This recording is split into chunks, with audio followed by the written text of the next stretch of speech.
J'ai pas pété. C'est vraiment du papier bulle. Bonjour à tous et bienvenue sur le channel.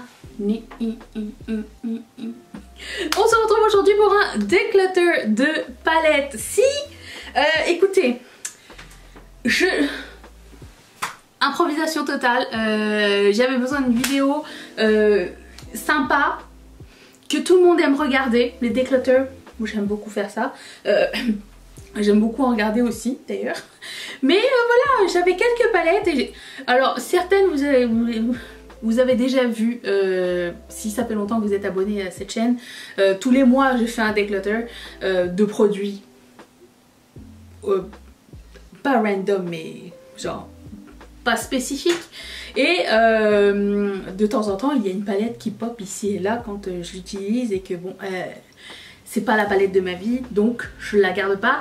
Et comme le truc c'est que hier j'ai fait un haul palette et que je joue au jeu de s'il y en a une palette qui rentre, il y en a une qui sort, je me suis dit bah je pourrais vous montrer aussi celles qui sortent, comme ça fait un suivi. Voilà. Alors le sort de ces palettes va comme suit. Certaines palettes m'ont été envoyées en PR que je ne vais pas revendre sur Facebook, hein. On est d'accord. Si certaines de ces palettes vous intéressent, je les mettrai... Bon, celle en PR, vous payez juste le shipping puisque je ne vais pas vendre des palettes qu'on m'a offertes. Je mettrai ça sur notre groupe Facebook qui s'appelle Riette Makeup. Le lien est dans la barre d'infos. Il y a un mot de passe. Si vous n'avez pas de mot de passe, vous ne pourrez pas rentrer. Vous pouvez vendre votre propre make-up aussi là-bas si vous êtes de bonne foi et que tout le monde a de bonnes expériences avec vous. C'est un plus. Voilà, donc ces palettes là et les palettes que j'ai déjà, que j'ai achetées par moi-même seront aussi vendues sur le groupe. Je ne sais pas quand j'aurai le temps de les mettre en vente, mais elles vont être en vente très bientôt. Parce que ben voilà, je ne veux pas les garder ici avec moi. Donc, je vous préciserai de toute façon sur Facebook, j'ai un album, tout le monde peut créer son album, hein. Merci le tiroir. Tout le monde peut créer son album et mettre les prix et le prix de shipping. Et voilà. Vous savez comment ça fonctionne. Si vous ne savez pas, quelqu'un va vous aider. On est genre 3600 sur le groupe. Vous trouverez sûrement une copine. Si moi je peux vous répondre, vous trouverez une riette copine. C'est facile à se faire des amis là-bas. Voilà, donc je commence. Je sais plus, j'en ai combien? 1, 2, 3, 4, 5, 6, 7, 8, 9, 10, 11, 12, 13. Je roule sur du papier bulle. Allez, encore. J'ai pas pété. C'est vraiment du papier bulle. Anyways, allez, c'est parti. Je commence par la marque Zissi qui m'avait plutôt cette année ou l'année dernière envoyé des tas de palettes. C'est une marque qui est aussi vendue sur AliExpress. Je trouve que c'est une marque assez chère, assez luxe. J'ai essayé une palette ou deux. La qualité est très bonne, j'aime beaucoup plus le packaging que l'intérieur des palettes. Oups, il y a un petit pinceau qui va à l'intérieur. Les petits pinceaux, pas nécessaire. J'ai swatché quelques fards aussi sur ces palettes là, j'ai pas tout utilisé.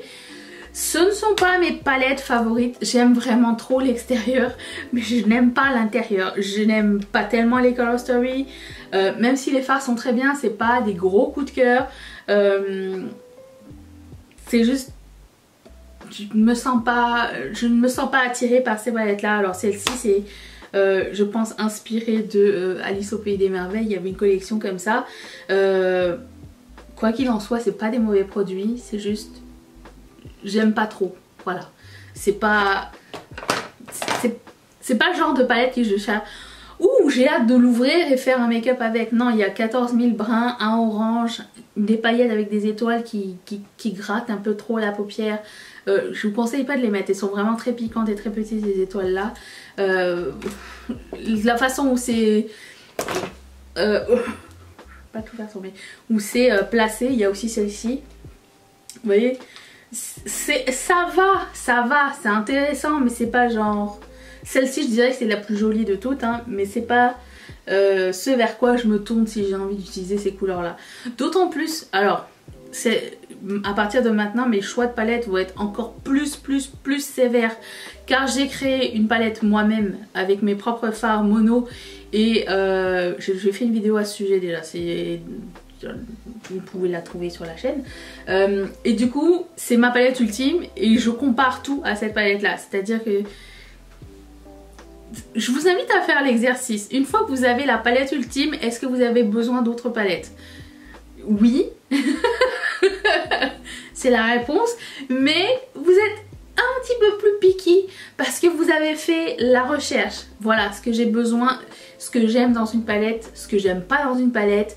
Je veux que ce soit rangé comme ça. Je veux qu'il y ait ces couleurs de transition. Je veux qu'il y ait plus de mat que de grisé. Je veux qu'il y ait des paillettes pressées. Non, j'en veux pas. Vous voyez un petit peu ce que je veux dire? Faites cet exercice ou faites juste mentalement genre qu'est-ce que vous aimez dans les palettes et peut-être ça va vous aider dans le futur aussi. Bref.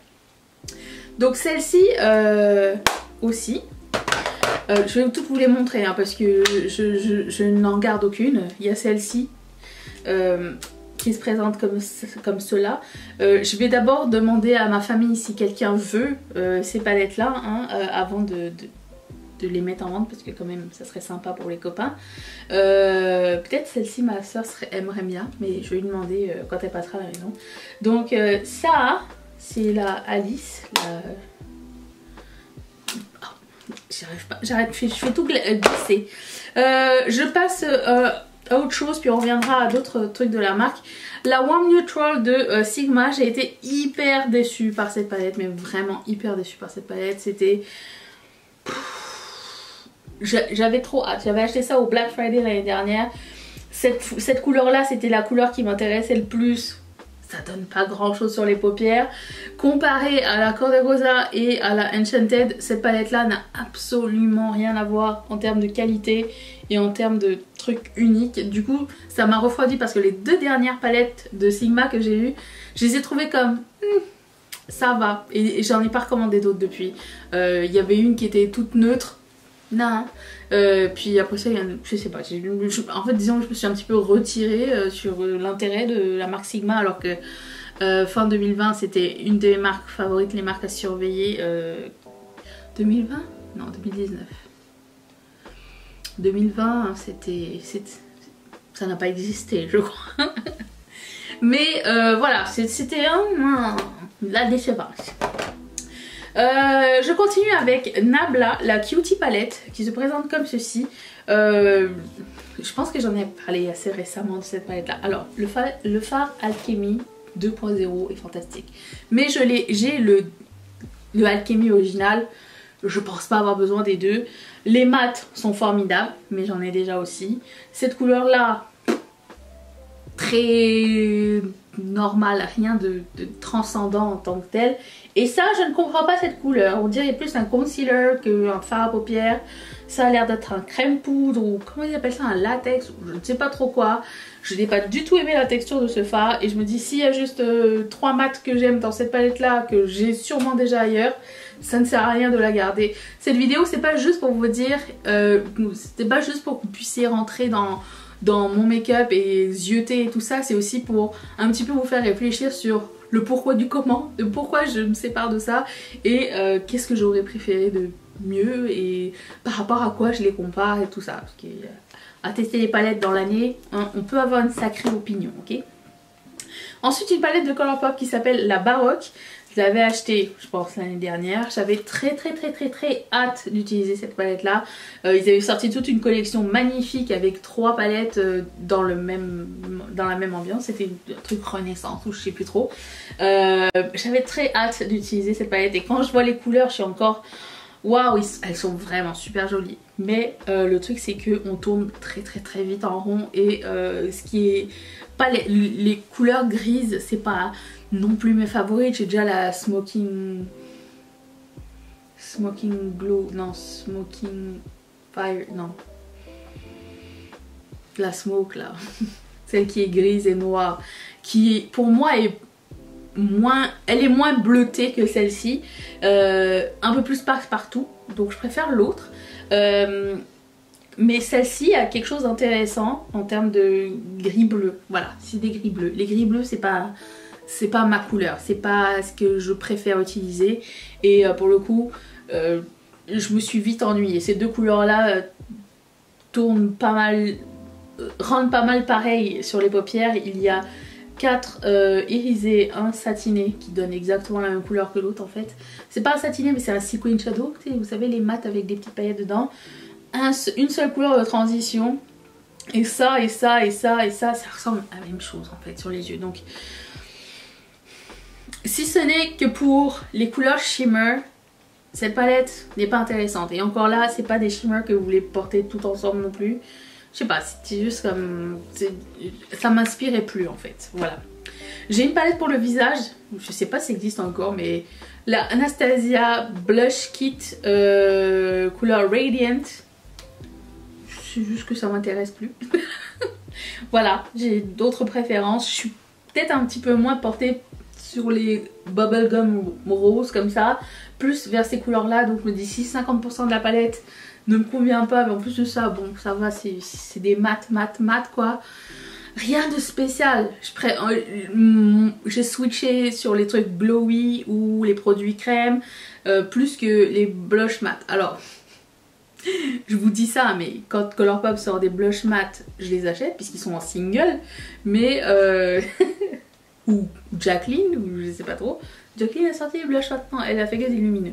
Ça m'intéresse plus, mais ça, c'est voué à mourir dans ma collection, à être oublié. Donc je préfère que quelqu'un en prenne bien soin à ma place.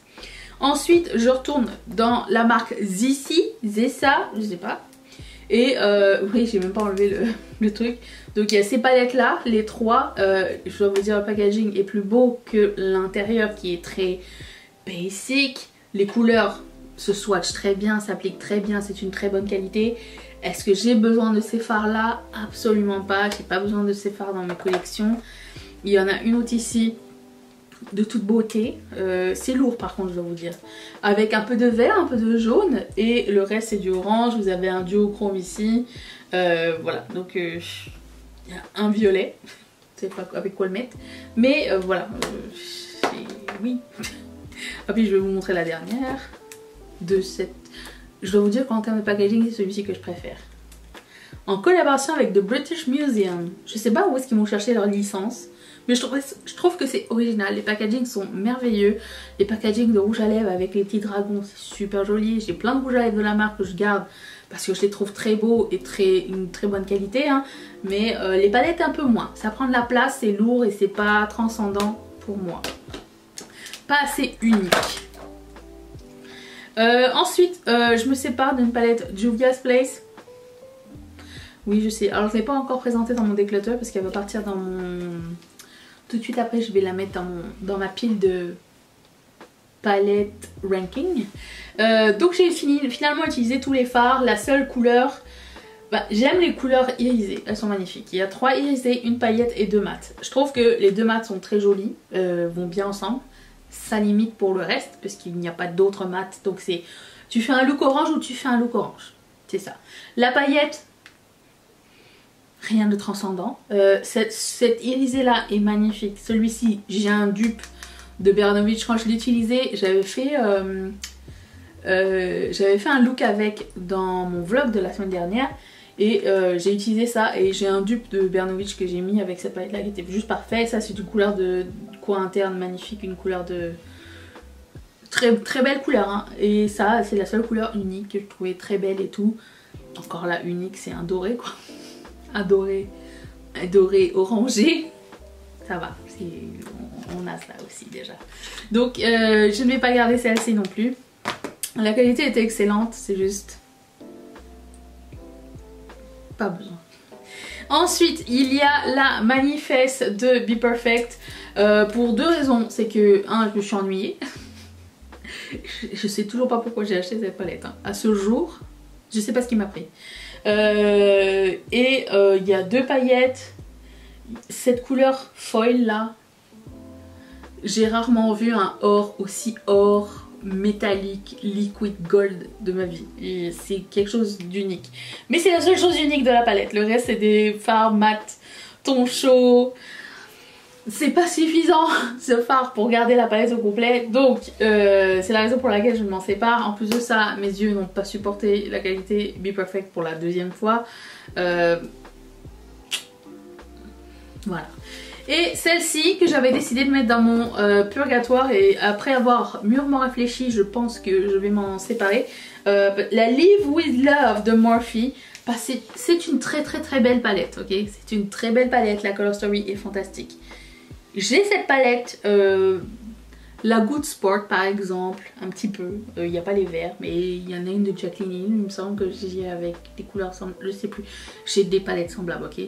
La qualité n'est pas ce à quoi je m'attendais. J'ai fait 3 looks avec et j'ai eu du mal à estomper les fards. Je sais pas pourquoi. Ça m'est pas souvent arrivé avec Morphe et c'était un petit peu décevant parce que j'ai beaucoup aimé le fait que ce soit des couleurs, un arc-en-ciel un peu grungy, foncé, avec des couleurs, des fards à effet en haut et tout. C'est juste, j'ai réfléchi longuement et je me suis dit bon, est-ce que je la garde, je la réessaye, et à chaque fois qu'il y a une nouvelle palette qui rentre, je me dis ah tiens, il y a ces fards là et puis ça se retrouverait bien dans... Parce qu'en fait le truc c'est que j'avais aimé que le vert forêt, le bleu marine et le violet soient dans cette palette là. Finalement dans la nouvelle palette, celle que j'ai fait, j'ai réussi à mettre ces fards là et bah, du coup j'ai pas besoin de garder une palette juste parce que c'est assez unique, parce qu'il y a ces fards là. Est-ce que ça fait du sens que je raconte ou pas? Mais vous voyez ce que je veux dire? Je vais pas la garder, c'est ça que je veux dire. Donc c'est la palette que je vais décloter, voilà, c'est tout. J'espère que cette vidéo vous a plu, que vous avez fait des découvertes. Dites-moi, est-ce qu'il y a certaines de ces palettes que vous possédez et vous me dites c'est un must, si je m'en séparerai jamais, genre. Dites-moi ça.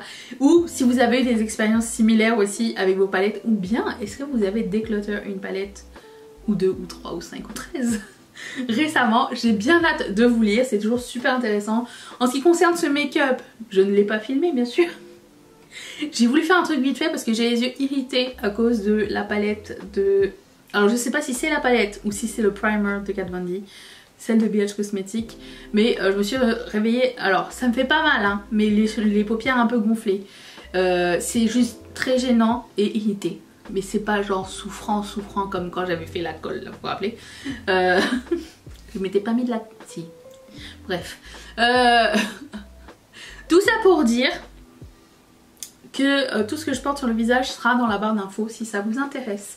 Et que je reviendrai demain et que je vous fais de gros bisous. Merci d'être resté avec moi. Bye.